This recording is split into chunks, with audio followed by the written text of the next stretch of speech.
দুই প্রকারের সন্তানরা আব্বা আম্মার বিরুদ্ধে কিয়ামতে আল্লাহর দরবারে মামলা দেবে। এই মামলা থেকে আব্বা আম্মা কোনোভাবেই রেহাই পাবে না। এবং মনে রাখবেন, আল্লাহ এমন আহকামুল হাকিমিন, ওই জায়গায় কোনো ইঞ্জিনিয়ারিং করে ওই আল্লাহর বিচার থেকে ওই আব্বা আম্মারা বের হতে পারবে না। হয়তো আমরা মনে করি হয়তো আব্বা আম্মার কারণেই অনেক সন্তান বিপদে শুধু পড়বে, শুধু সন্তানরা হক দিয়েই যাবে, আব্বা আম্মার কোনো দায়িত্ব নাই। The matter is not like that. মনে রাখবেন, এখানে একটা গুরুত্বপূর্ণ বিষয়, আব্বা আম্মারও কিছু অধিকার আছে, সন্তানদেরও কিছু অধিকার বা হক রয়েছে।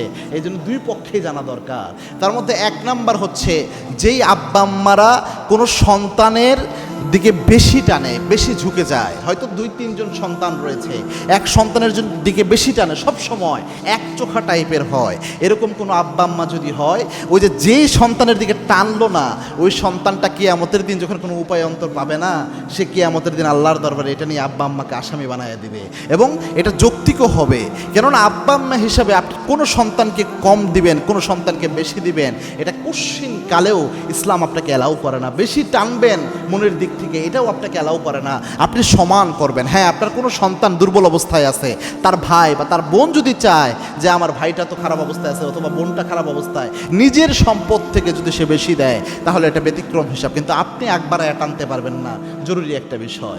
এবং প্রত্যেক দায়িত্বশীল আব্বা আম্মাকেও আল্লাহ জিজ্ঞাসা করবেন।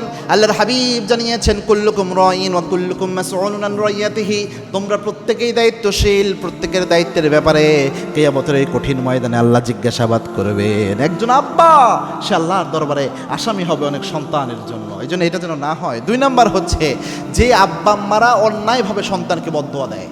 সামান্য কোনো কিছু হয়েছে, কোনো কারণ নাই, কোনো কজ নাই, স্বার্থের ব্যাঘাত ঘটেছে, সন্তানরা বদদোয়া দিয়ে বসে থাকে। এরকম অনেকে রয়েছে, মনে করে আমি আব্বা আম্মা হয়েছি, যাচ্ছে তাই করতে পারে। না, এরকমটা না প্রিয় ভাইয়েরা।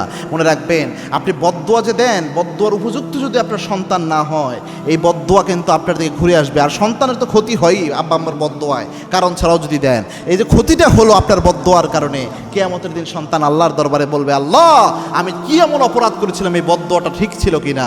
আল্লাহ রাব্বুল আলামিন ওই দিন বহু আব্বা আম্মাকে আসামি বানায় দেবে।